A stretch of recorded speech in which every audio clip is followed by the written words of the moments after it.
ხელახალი არჩევნების ჩატარების მოთხოვნა უსაფუძვლოა. ასე ეხმაურებიან ოცნების წევრები ადგილობრივ დონეზე ქვეყანაში მიმდინარე პროტესტს. კითხვაზე, რატომ უგულებელყოფს მმართველი გუნდი მოსახლეობის დიდი ნაწილის მოთხოვნას, ოცნების გუნდის ადგილობრივი წევრები აცხადებენ, რომ ქუჩაში ამორჩეულთა უმცირესობა დგას, ხოლო უმრავლესობამ ხმა მათ მისცა. რაც შეეხება აქციებზე საპოლიციო ძალების მიერ უფლებამოსილების გადამეტებას, ერთპარტიული უმაღლესი საბჭოს წევრები ამბობენ, რომ ძალადობას გმობენ, თუმცა ორივე მხრიდან ჩადენილს. TV25-ის კითხვა ევროპის მხრიდან მოსალოდნელ სანქციებთან დაკავშირებით მმართველმა გუნდმა უპასუხოდ დატოვა.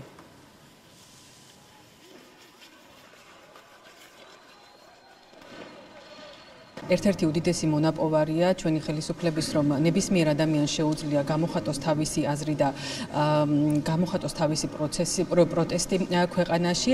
რაც შეეხება მიმდინარე მოვლენებს და დაზარალებულებს, დაშავებულებს და ასე შემდეგ და იმ კრიტიკას, რაც გვესმის ჩვენ მოკავშირე ევროპის წარმომადგენლებისაგან, აქ უნდა ხაზი გაესვას იმას, რომ ეს ყოველთვის არის ცალმხრივი.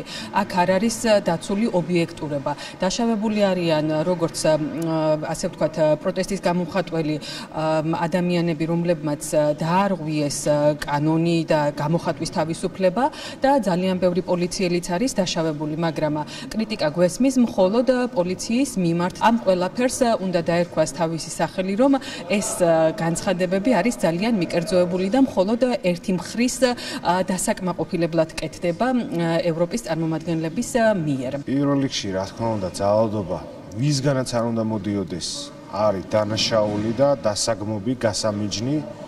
რაც შეეხება კონკრეტულ კითხვას, არაპროპორციული ძალის გამოყენებასთან დაკავშირებით ყველასთვის არის ცნობილი რამდენიმე კადრი, როცა სამართალდამცავი ორგანოს წარმომადგენელი მათ შორის ძირს დავარდნილ მოქალაქეს უმწეულ მდგომარეობაში ურტყავს ფეხს. ამასთან დაკავშირებით პრემიერს ჰქონდა აბსოლუტურად ადეკვატური შეფასება, რომ უნდა მოხდეს გამოძიება, რადგან ესეც არის თავისი ქმედებით დანაშაული და არა პარალელი რო გავავლოთ, რომელსაც ცდილობენ სახელმწიფო ხელისუფლების მხრიდან არ ყოფილა საუბარი იმაზე, რომ სულს ამოხდით პირიქით, უნდა მოხდეს გამიჯვნა და ყველაფერი უნდა გააკეთოს მათ შორის სპეციალურმა საგამოძიებო სამსახურმა ობიექტური ჭეშმარიტების დადგენის თვალსაზრისით.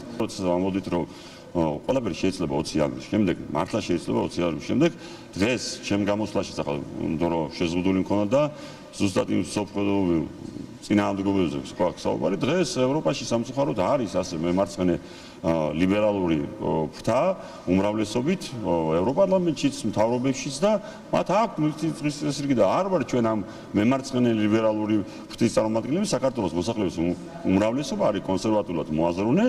ასე იყო 4 წლის განმავლობაში ამერიკის შეერთებულ შტატებში, მაგრამ დღეს ისევ მოვიდა ის ხელისუფლება, რომელიც სტანეთა ჩვენ ერთ პლატფორმაზე ვდგავართ. იცით რა იდეებითაც მოვიდა ტრამპი და აქედან გამომდინარე ვფიქრობ, რომ 20 იანვრის შემდეგ ბევრი რამე შეიძლება არა მარტო ამერიკის შეერთებულ შტატებში, თეთრ სოფლიოში და საქართველოში მათ შორის.